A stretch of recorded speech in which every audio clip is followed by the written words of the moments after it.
नमस्कार, मैं अमित पांडे ज्योतिषी स्वागत करता हूं आपका अपने YouTube चैनल पे। आज की इस खास कार्यक्रम में हम बात करेंगे इस वर्ष 2026 के पहले चंद्र ग्रहण के बारे में, जो कि 3 मार्च 2026 को पड़ने जा रहा है। यह चंद्र ग्रहण खग्रास चंद्र ग्रहण है, जो 3 मार्च 2026 फाल्गुन पूर्णिमा मंगलवार को पड़ेगा। 3 मार्च 2026 के दिन संपूर्ण भारत में ग्रस्तोदय ग्रहण के रूप में यह चंद्र ग्रहण दिखाई देगा। अर्थात भारत के किसी भी नगर में जब चंद्रोदय होगा, उसके काफ़ी पहले ही यह खग्रास चंद्र ग्रहण प्रारंभ हो चुका होगा। भारत के किसी भी क्षेत्र में, किसी भी क्षेत्र के मध्य में यह ग्रहण नहीं देखा जा सकेगा। भारत के केवल सुदूर जो पूर्वी राज्य हैं, जैसे बंगाल के उत्तर पूर्वी क्षेत्रों में नागालैंड, मिजोरम, जो 7 स्टेट हैं, वहाँ पे मणिपुर, अरुणाचल प्रदेश में यह ग्रहण खग्रास समाप्ति तथा ग्रहण समाप्ति के समय पे देखा जा सकता है। शेष भारत में जब चंद्रोदय होगा तब तक खग्रास समाप्त हो चुका होगा। केवल ग्रहण समाप्ति मतलब ग्रहण मोक्ष ही के रूप में दिखाई देगा। अर्थात जो ग्रहण का परम ग्रासमान है या जो ग्रहण का स्वरूप है पूरा खग्रास, वह दिखाई नहीं देगा। केवल जो 7 स्टेट हैं भारत के पूर्वोत्तर राज्य, चूंकि वहाँ सूर्योदय और चंद्रोदय जल्दी होता है तो वहाँ दिखाई देगा। शेष अन्य राज्यों में, अन्य स्थानों पर भारतवर्ष के सिर्फ वह कब दिखाई देगा, जब वह मोक्ष को प्राप्त होने वाला होगा, मतलब ग्रहण जब समाप्त होने लगेगा। अब इसके बारे में पूरा विवरणवार मैं आपको बताता हूं कि ग्रहण कब खग्रास होगा, कब प्रारंभ होगा, कब मध्य होगा, कब मोक्ष होगा, कब समाप्त होगा। ये सारी बातें समय आपको बता देता हूं, इसको आप नोट कर लीजिए। जैसे इस चंद्र ग्रहण का प्रारंभ 3 मार्च को दोपहर 3:20 पर यह ग्रहण प्रारंभ होगा और खग्रास का प्रारंभ मतलब चंद्रमा जब ग्रसित होगा तो वह 4:34 पर होगा। और ग्रहण का जो मध्य है, जब मिड टाइम आएगा, चंद्रमा पूरी तरह से जब ग्रसित होगा तो 5:04 पर सायंकाल। और खग्रास मतलब यह ग्रहण जो ग्रास है चंद्रमा का, जो समाप्त होगा वह सायंकाल 5:33 पर समाप्त होगा। मतलब लगभग 29 मिनट का यह खग्रास रहने वाला है, जब चंद्रमा पूरी तरह से जो है ढक जाएगा या उसका प्रकाश दिखाई नहीं देगा। और इस ग्रहण का जो समाप्ति है, जो ग्रहण का मोक्ष है, वह सायंकाल 6:47 पर होगा।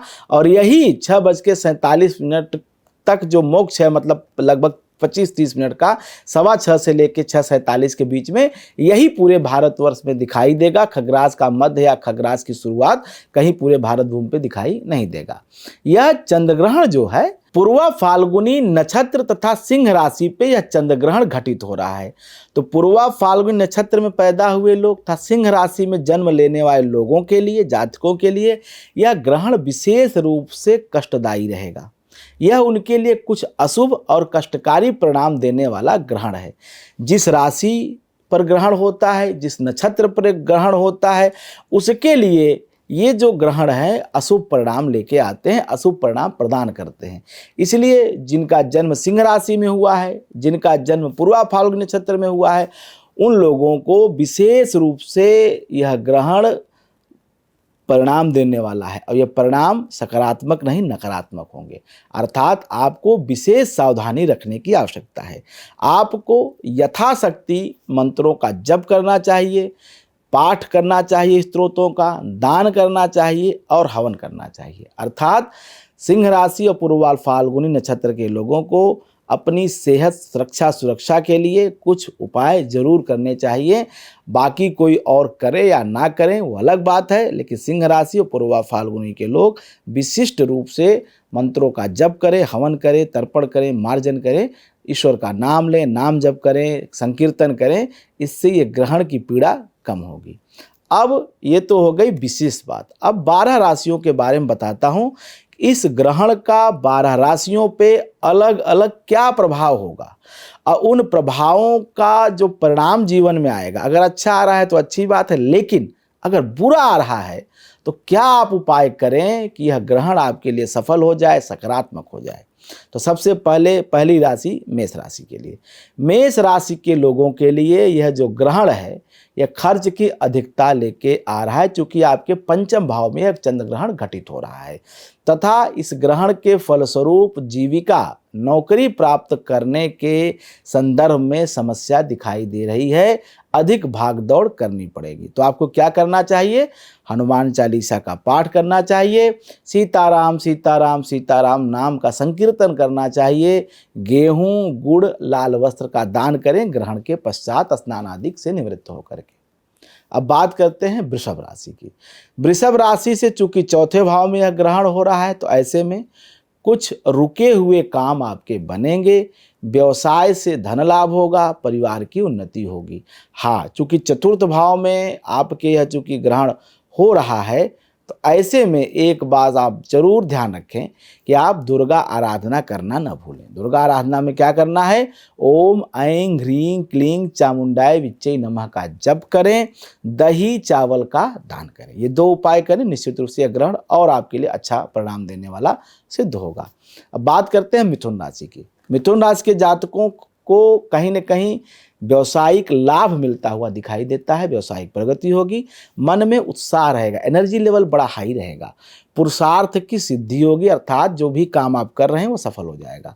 हाँ, उपाय क्या करना है, कुछ ऊनी वस्त्र आप दान करें और गणपति की आराधना करें, ओम गंग गणपतये नमः का यथाशक्ति जप करें ग्रहण के दौरान।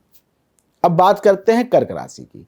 कर्क राशि के लिए यह जो ग्रहण है यह विशिष्ट रूप से धन हानि का योग बनाता है, खर्च की अधिकता रहेगी, बिना वजह फालतू की यात्रा होगी, क्योंकि आपके ही राशि स्वामी पे ग्रहण लग रहा है। तो यह विशेष रूप से आपके लिए सावधानी का वक्त है। तो आप क्या करें, ओम नमः शिवाय का जप करें। यह भगवान शिव का पंचाक्षर मंत्र है, यह पंच तत्वों को समेटे हुए है और इस मंत्र के जप के जो फलस्वरूप आप देखेंगे कि आपको कोई भी शारीरिक पीड़ा स्पर्श नहीं कर पाएगी। चावल और घी का यदि आप दान कर देते हैं तो इससे आपका जो भी प्रायश्चित कर्म है वह नष्ट हो जाएगा। अब बात करते हैं सिंह राशि की। सिंह राशि के लोगों के लिए यह शारीरिक कष्ट देने वाला है, चोट देने वाला है, पेट के दर्द पेट के रोग देने वाला ग्रहण है, दवाओं पर और मुकदमों पर धन खर्च कराने वाला यह ग्रहण है, क्योंकि ऐसी ग्रह स्थिति बन रही है कि सिंह राशि पे, आप ही के राशि पे यह ग्रहण घटित होने जा रहा है। तो ऐसे में आप जरूर कुछ उपाय करें। उपाय क्या करें, आपके जो स्वामी हैं अर्थात सिंह राशि के जो स्वामी देव हैं, इष्ट देव हैं, वो राम हैं। तो प्रभु श्री राम का जो स्तोत्र है राम रक्षा स्तोत्र का पाठ करें, ताकि वह राम रक्षा स्तोत्र आपकी रक्षा करने में सामर्थ्य हो।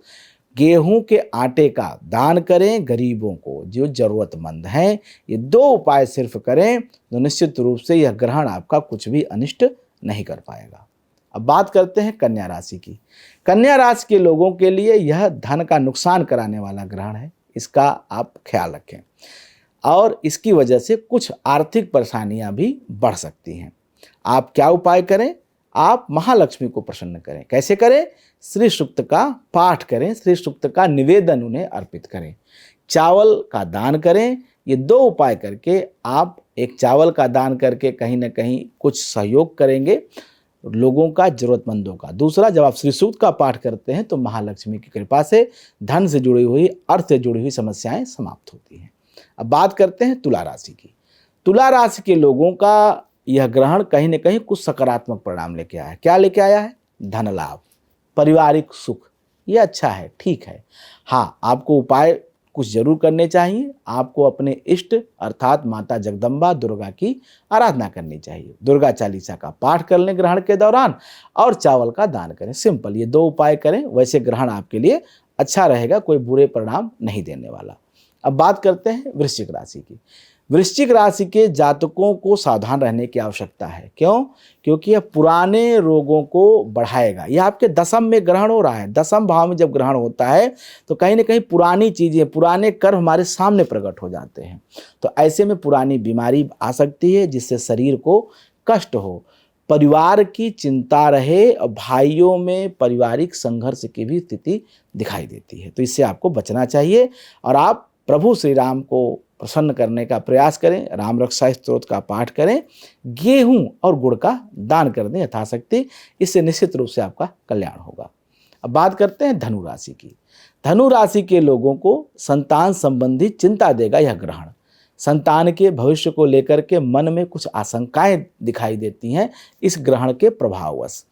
ऐसे में आप थोड़ा सा धन को लेकर के भी परेशान रह सकते हैं। तो आप धन की कमी को दूर करने के लिए, संतान से जुड़ी हुई समस्या को दूर करने के लिए, संतान के प्रति जो आपके मन में अविश्वास है उसके कार्य को लेकर के, उसके भरोसे को लेकर के, उसको ठीक करने के लिए आप श्री सूक्त का पाठ करें। श्री सूक्त के 16 मंत्रों का पाठ करें और अपने आसपास किसी मंदिर में अपने सामर्थ्य के अनुसार कुछ पूजन सामग्री दान करें। यह आपके लिए उपाय सर्वोत्तम है। धनु का जो राशि स्वामी है गुरु है, और गुरु जब आप धर्म के लिए, अध्यात्म के लिए कुछ करते हैं तो गुरु की कृपा मिलती है और इस चंद्र ग्रहण का प्रभाव कमजोर हो जाएगा यदि ये उपाय आप करते हैं। अब बात करते हैं मकर राशि की। मकर राशि के लिए यह ग्रहण शत्रुओं से पीड़ा दिलाने वाला है। शत्रु विरोधी आपको परेशान कर सकते हैं और उस परेशानी के साथ साथ कुछ शारीरिक पीड़ा, शारीरिक चोट के भी योग बनते हुए दिखाई देते हैं और मन में भय भी रहेगा। तो मकर राशि के लोगों को थोड़ी सी सावधानी जरूर रखनी चाहिए। इसके अलावा परिवार के मामलों में कुछ अधिक धन खर्च हो जाएगा जो आपके लिए थोड़ा सा आर्थिक असंतुलन बना सकता है। ऐसे में आप हनुमान चालीसा का पाठ करें और वस्त्रों का दान करें। कुछ वस्त्र अब जरूरतमंद को आप अगर दान करते हैं तो निश्चित रूप से आपके ऊपर ग्रहण का उतना नकारात्मक प्रभाव नहीं दिखाई देगा जितना ग्रह योग आपकी कुंडली में, आपके राशि पे दिखाई देता है। अब बात करते हैं कुंभ राशि की। कुंभ राशि के लिए यह ग्रहण उनके जीवन साथी के प्रति चिंता दे सकता है, जीवन साथी की सेहत में समस्या दे सकता है, क्योंकि यह आपके सप्तम भाव में ग्रहण लग रहा है। तो सातवां भाव जो होता है वो जीवन साथी का भाव होता है, प्रेम का भाव होता है, व्यापार का भाव होता है। तो ऐसे में जीवन साथी के प्रति यह चिंता स्वाभाविक है, होती हुई दिखाई देती है ग्रहण के परिणाम स्वरूप। जीवन साथी के साथ जो समस्या है, इसके अलावा प्रेम संबंधों में भी रुकावट दिखाई देती है, विवाह आदि कार्यों में भी बाधा उत्पन्न होती हुई दिखाई दे रही है। अर्थात जिनका विवाह तय है, कोई न कोई बाधा समस्या देख सकते हैं कुंभ राशि के लोगों में। ऐसे में इन तमाम बुरी चीज़ों से बचने के लिए आप क्या करें? हनुमान चालीसा का पाठ करें, हो सके तो 108 पाठ करें। जो 7 बार पाठ कर कोई, छूट ही बंदी महासुख हुई। चावल और काली उड़द की दाल दोनों मिक्स कर लें और यह दान कर दें, इससे आपका जरूर कल्याण होगा। बात करते हैं आखिरी राशि मीन राशि की।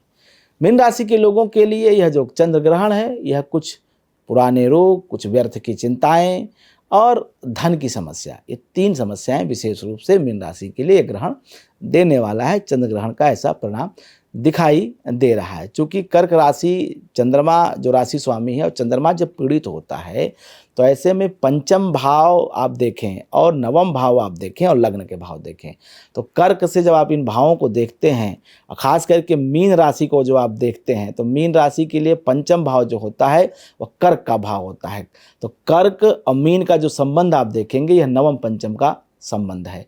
और ऐसे में जब ग्रहण लगता है तो मीन राशि के लिए कहीं न कहीं आर्थिक, शारीरिक, मानसिक समस्या दिखाई देती है और कुछ काम रुक जाते हैं। तो ऐसे में विष्णु सहस्त्र नाम का पाठ करना चाहिए या सीताराम सीताराम का संकीर्तन करना चाहिए ग्रहण के दौरान। और जब ग्रहण समाप्त हो जाए तो स्नान करके केला ले लीजिए, हल्दी ले लीजिए, चने की दाल ले लीजिए, यह यथाशक्ति दान कर दीजिए। ये बृहस्पति की वस्तुएं हैं और बृहस्पति चूँकि आपका राशि स्वामी है, तो अपने राशि के अनुसार अगर आप दान करते हैं तो जो आपका राशि स्वामी पीड़ित हुआ या जो आपका पंचम भाव का स्वामी जो पीड़ित हुआ, वह पंचमेश और लग्नेश अगर दोनों मजबूत हों किसी जातक के, तो वह जीवन में कुछ भी प्राप्त कर सकता है जो वह कामना रखता है। तो इस उपाय से निश्चित रूप से आपके लग्नेश का और पंचमेश का शुभ फल मिलना शुरू होगा और ग्रहण का प्रभाव निष्क्रिय हो जाएगा। ये उपाय आप जरूर करें। जय मां विंध्यवासिनी।